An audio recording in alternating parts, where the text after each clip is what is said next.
உங்கள் வீடு தேடி வரும் அரசு, உங்களுடன் ஸ்டாலின். இன்னைக்கு மிகுந்த வேதனையாக இருக்கிற ஒன்று மணல் கடத்தல்.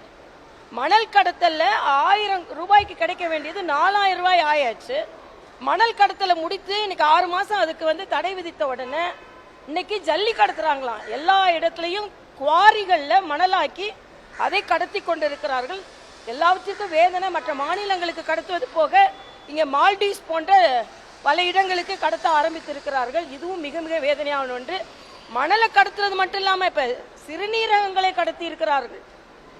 இன்னைக்கு சிறுநீரக மாற்று அறுவை சிகிச்சை முறைகேடு நாமக்கல்ல கண்டுபிடிக்கப்பட்டிருக்கிறது. உடனே சுகாதாரத்துறை அமைச்சர் சொல்ல நாங்கெல்லாம் கண்டுபிடிச்சிட்டோன்னு. அது மட்டும் இல்ல, வெளிநாட்டினருக்கு நமது உறுப்புகள் மாற்று அறுவை சிகிச்சை மூலம் வைக்கப்பட்டிருக்கிறது.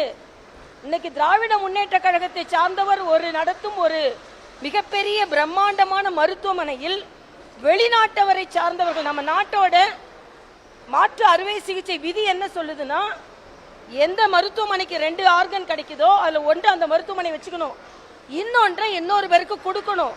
அது நம்ம மாநிலத்தை சார்ந்தவராக இருக்கணும், நம்ம ஊரை சார்ந்தவர். அப்படி இல்லைன்னா வேற மாநிலத்துக்கு போகலாம், வேற நாட்டுக்கு என்று சொல்லல. ஆக மிகப்பெரிய ஊழல் நடந்து கொண்டிருக்கிறது.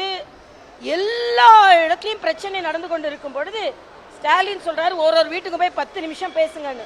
10 நிமிஷம் இல்லைங்க, 100 நிமிஷம் பேசினாலும் திமுகவை மக்கள் நம்ப தயாராக இல்லை என்பதான் எனது கருத்து. உங்கள் வீடு தேடி வரும் அரசு, உங்களுடன் ஸ்டாலின். செய்திகளை உடனுக்குடனும் துல்லியமாகவும் தெரிந்து கொள்ள சப்ஸ்கிரைப் பண்ணுங்க.